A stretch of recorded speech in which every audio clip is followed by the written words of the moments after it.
Assalamualaikum warahmatullahi wabarakatuh. Kembali bersama saya tentunya di channel Rian TV. Saya malam hari ini sedikit bahagia, ya akan saya bagi-bagi tentang apa? Tentang masa debat yang diadakan di salah satu stasiun televisi dengan judul Catatan Demokrasi, di mana di situ diundang dari masing-masing paslon perwakilannya, satu dari PDIP, ya, kemudian dari Nasdem, kemudian yang satunya dari PSI dan Golkar, yang masing-masing mewakili dari kubu-kubu dari ketiga paslon capres. Yang menarik malam ini saya melihat ya di mana kubu-kubu ini itu saling berdebat dan mereka menunjukkan kelemahannya, Mas. Ya. Salah satunya yang kelihatan yang menunjukkan kelemahannya itu adalah kubu dari PDIP. Kenapa saya mengatakan seperti itu? Karena isu-isu yang ditampilkan ya, PDIP itu menampakkan ketakutan yang sangat luar biasa. Apalagi kemarin itu PDIP Megawati itu menyampaikan sebuah pidato yang di situ menyinggung pemerintahnya sendiri.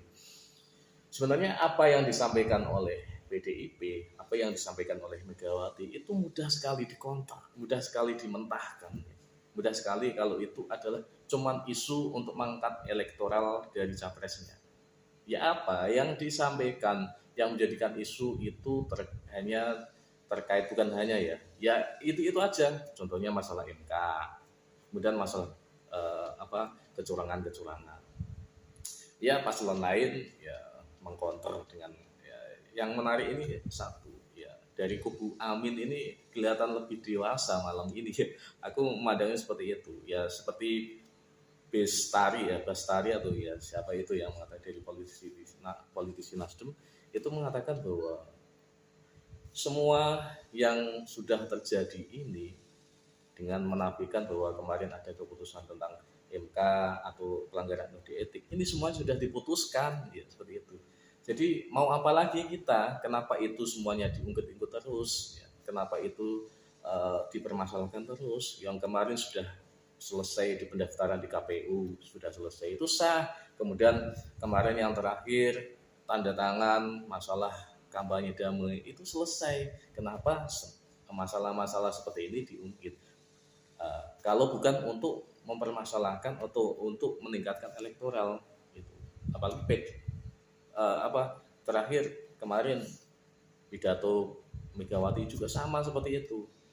Ya, kalau kita menggambarkan ya, di kubu Anies ini sedikit agak lebih melonggar tentang masalah seperti ini, karena memang dengan adanya seperti ini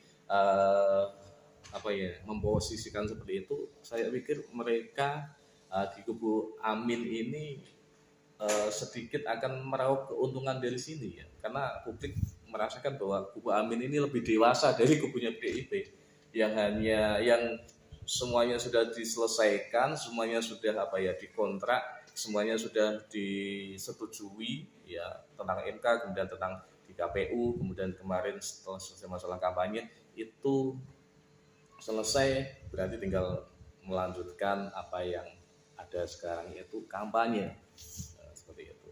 Dan kubu Amin juga mengatakan bahwa dengan munculnya Gibran itu tidak masalah ya, tidak masalah. Memang tidak masalah ya, karena Gibran adalah salah satu kontestan yang syah secara hukum, secara konstitusi untuk mengikuti untuk mengikuti pemilu ini ya, mengikuti pilihan presiden ini, itu sah ya. Kalau sudah sah berarti kan kenapa harus diungkit lagi masalah MK, masalah segala seperti itu. Kemudian dari kubu Prabowo ya, TKN-nya Prabowo itu mengkonter dengan mudah bahwa isu-isu ini ya terkait masalah MK, terkait masalah kecurangan-kecurangan itu tidak akan diungkapkan ketika Gibran setuju untuk menjadi wakilnya Ganjar. Atau dengan kata lain bahwa tanggal bulan Agustus kemarin itu Puan pernah menyatakan bahwa Gibran akan menjadi cawapresnya Ganjar, atau Gibran itu akan menjadi salah satu kandidat cawapresnya Ganjar ketika MK itu menyetujui masalah batasan usia cawapres. Nah, dari pernyataan Puan ini, hai para buzzer PDIP, saya mengatakan bahwa ini sudah jelas bahwa ketika sekarang Anda mempermasalahkan tentang MK, kecurangan-kecurangan, itu sejatinya bukan tentang masalah MK. Itu sejatinya bukan masalah tentang kecurangan, tapi sejatinya masalah Gibran yang sekarang berada di kubu yang lain, dan Anda dan PDIP itu merasa takut. Takut apa? Takut kalah. Apalagi sekarang ya, apalagi survei terakhir itu mengatakan bahwa elektabilitas Ganjar itu menurun diiringi dengan naiknya elektabilitas Amin, diikuti dengan naiknya elektabilitas Prabowo di angka 43%, Ganjar di angka 28%, Amin naik yang dulu di bawah 20 sekarang menjadi sekitar 22%. Wah, ini sungguh luar biasa pilpres kali ini ya, sehingga perlu sebuah narasi-narasi yang di situ menyatakan tidak sehat ya dari kubu PDIP untuk ya membangun elektoralnya. Ini jangan dikatakan Anda tidak membangun elektoral dari sini, jangan katakan Anda hanya membahas hukum, itu hanya munafik bagi Anda. Katakanlah dengan tegas bahwa ini hanya untuk membangun elektoral, sehingga kami masyarakat ini tidak disuguhkan oleh drama-drama yang di situ sangat memuakkan ya, di situ yang sangat menjijikan. Kalau ini sudah ketiganya sudah sah, ya udah oke, sekarang jalani aja. Sekarang kampanye jalani, tunjukkan semua kreativitas, tunjukkan semua kelebihan-kelebihan dari paslon Anda. Sekarang tidak zamannya lagi back campaign.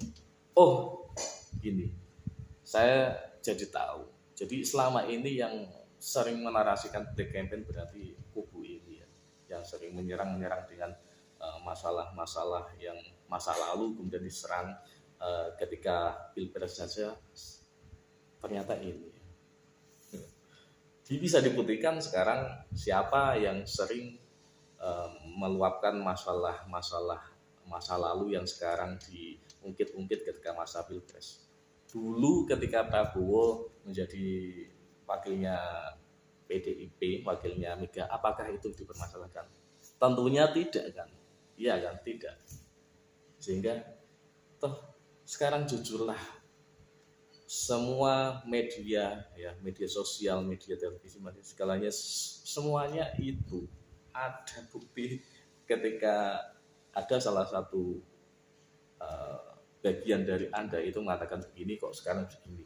Itu bukti digital itu sangat mudah sekali dicari. Sehingga kalau Anda membangun narasi-narasi yang seperti ini terus, saya pikir itu hanya untuk menggerus, hanya akan menggerus suara Ganjar, semakin ke sini, semakin ke sana, semakin habis. Itu saya pastikan seperti itu. Kalau hanya menggunakan narasi-narasi yang seperti itu terus, ya kan? Jadi kenapa seperti itu? Saya pikir ya, satu, kurang dewasa. Kedua, biasa melakukan kecurangan seperti itu. Terima kasih dari saya. Assalamualaikum.